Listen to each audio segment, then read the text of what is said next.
Hello friends. एक question जो students को बहुत कंफ्यूज करता है वो ये है कि हाउ डू यू डू का क्या मीनिंग है। ये किस तरह का सवाल है और अगर कोई आपसे हाउ डू यू डू कहता है तो हमें उसका क्या जवाब देना चाहिए। आइए देखते हैं कि यार हाउ डू यू डू क्या है। और इसी के साथ हम देखेंगे कि एक और क्वेश्चन जब हम किसी से मिलते हैं तो हम हाउ आर यू का प्रयोग करते हैं। तो हाउ डू यू डू और हाउ आर यू में फर्क क्या है, अंतर क्या है। पहले देखते हैं how do you do. How do you do friends कोई सवाल नहीं है। ये मत सोचिए कि अगर आपसे किसी ने हाउ डू यू डू कहा है तो ये कोई सवाल है और आपको इसका कोई जवाब देना है। बेसिकली इंग्लिश में हाउ डू यू डू एक दूसरे से मिलने के लिए एक सैल्यूटेशन की तरह है। जैसे हम हेलो बोलते हैं उसके बदले में इंग्लिश में हम हाउ डू यू डू कहते हैं। और ये फॉर्मल इंग्लिश, फॉर्मल मतलब जब मेरे संबंध जिससे मैं बात कर रहा हूँ या जिसको मैं विश कर रहा हूँ उससे बड़े ही औपचारिक है। मान लीजिए आप अपने से किसी सीनियर से मिल रहे हो या आप एक ऐसे व्यक्ति से मिल रहे हो जो आपसे अपरिचित है और अगर आपको कोई मिला रहा है या आप उनसे मिल रहे हैं तब हम हाउ डू यू डू का प्रयोग करते हैं। एक एग्जांपल्स को देखते हैं। Person A is meeting person B. So person A is saying good evening. B how do you do या गुड इवनिंग मिस्टर शर्मा या mister Verma, how do you do. And person B is answering, good evening, how do you do? So आपने यहाँ पे देखा कि good evening, how do you do का answer भी person B ने दिया good evening, how do you do? Now some of you may get this question कि अरे how do you do का answer how do you do कैसे हो सकता है? Well, मैं आपको बताता हूँ कि जिस सिटी में मैं रहता हूँ यहाँ पे बहुत सारे यंग लोग जब एक दूसरे से मिलते हैं तो एक बड़ा common way of wishing each other है इन अ वेरी इनफॉर्मल मैनर। एक दूसरे को देख के कहते हैं और। सो वेल, अगर कोई किसी को देख के और कहता है तो उसका जवाब भी उसको और में ही मिलता है।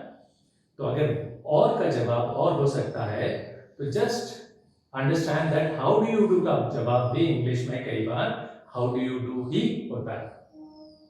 स्पेशली जब हम एक फॉर्मल सेटिंग की बात कर रहे हैं, एक औपचारिक सेटिंग की बात कर रहे हैं। अब अगर हम देखते हैं कि हमारा किसी से संबंध अनौपचारिक है या वो हमारे बराबर के हैं या हमारे आसपास के हैं और उसमें से किसी ने आपसे कहा हाउ डू यू डू या आपने उनमें से किसी से कहा हाउ डू यू डू, तब वहां पे आपके पास ऑप्शन है। आप कह सकते हैं वेल फाइन थैंक्स और fine thank you, how are you. Now, how are you has a different connotation, has a different meaning. So, well, how do you do? Formally अगर आपको बोलना है या अगर आप फॉर्मल सेटिंग में हैं तो उसका जवाब तो how do you do ही होता है। आइए देखते हैं अब ये how are you क्या है और इसका हम किस तरह से आंसर कर सकते हैं। मान लीजिए किसी ने आपसे कहा how are you. Now, this is a question. Somebody wants to know your well-being. मतलब अगर किसी ने आपसे how are you कहा है तो वो ये जानना चाहते हैं कि आप कैसे हैं। या हम किसी से कहते हैं हाउ आर यू तो बेसिकली हम जानना चाहते हैं कि वो व्यक्ति कैसा है। How is that person feeling. Now you have so many options to say, so many options.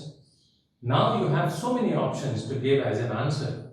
आपके पास बहुत सारे ऑप्शंस हैं और ये एंटायरली डिपेंड करता है कि आप एक्चुअली कैसा फील कर रहे हैं। मान लीजिए अगर आप बहुत अच्छा फील कर रहे हैं और अगर किसी ने आपसे कहा हाउ आर यू तो आप कह सकते हैं डूइंग रियली वेल, अच्छा चल रहा है। I am doing great, I am doing great मतलब बहुत बढ़िया चल रहा है। आई एम जस्ट पीची मतलब I am feeling wonderful. So all these are for feeling good. अगर आप बहुत ही एक्साइटेड है, बहुत ही हैप्पी है और किसी ने आपसे कहा how are you, you can even say over the moon. Okay, over the moon means feeling absolutely fantastic, pretty good. लेकिन how are you के साथ आपके पास एक ऑप्शन ये भी है कि अगर आप अच्छा नहीं फील कर रहे हैं, अगर आप अच्छा नहीं भी फील कर रहे हैं तो आपको जरूरी नहीं कि हर बार कोई how are you कहे तो आपको कहना I'm fine thanks. No, you can even say you're not feeling all that okay because you have that freedom in a question how are you. तो मान लीजिए अगर आप अच्छा फील नहीं कर रहे हैं तो आपसे किसी ने कहा how are you, then you can say not too bad, या ठीक है, ठीक ही है, या ओके, या सो और whatever thought comes to your mind, या जैसा भी आप फील कर रहे हैं. So when we saw there are two ways by which we greet people. एक तो है how do you do, जो कि बड़ा ही फॉर्मल है, और उस formal how do you do का जवाब भी how do you do ही है, क्योंकि ये एक formal way of greeting each other है. लेकिन अगर कोई आपसे how are you कहता है, तब आपके पास सारी फ्रीडम है, आप जैसा फील कर रहे हैं वैसा कह सकते हैं. बट मुझे लगता है इनमें से कुछ एक्सप्रेशंस आपको याद कर लेने चाहिए, so that when somebody asks you how are you, you have these quick expressions and you can express your feeling quickly, और आप तुरंत उसका जवाब दे पाए. So friends, इसी तरह हम छोटे छोटे टिप्स या छोटे छोटे इनपुट्स लेके आएंगे जो आपको हेल्प करेंगे स्पोकन इंग्लिश में या कॉन्वर्सेशन में. अगर आपको हमारा ये वीडियो अच्छा लगा है तो प्लीज इसको लाइक कीजिए, सब्सक्राइब कीजिए और शेयर कीजिए. All the best.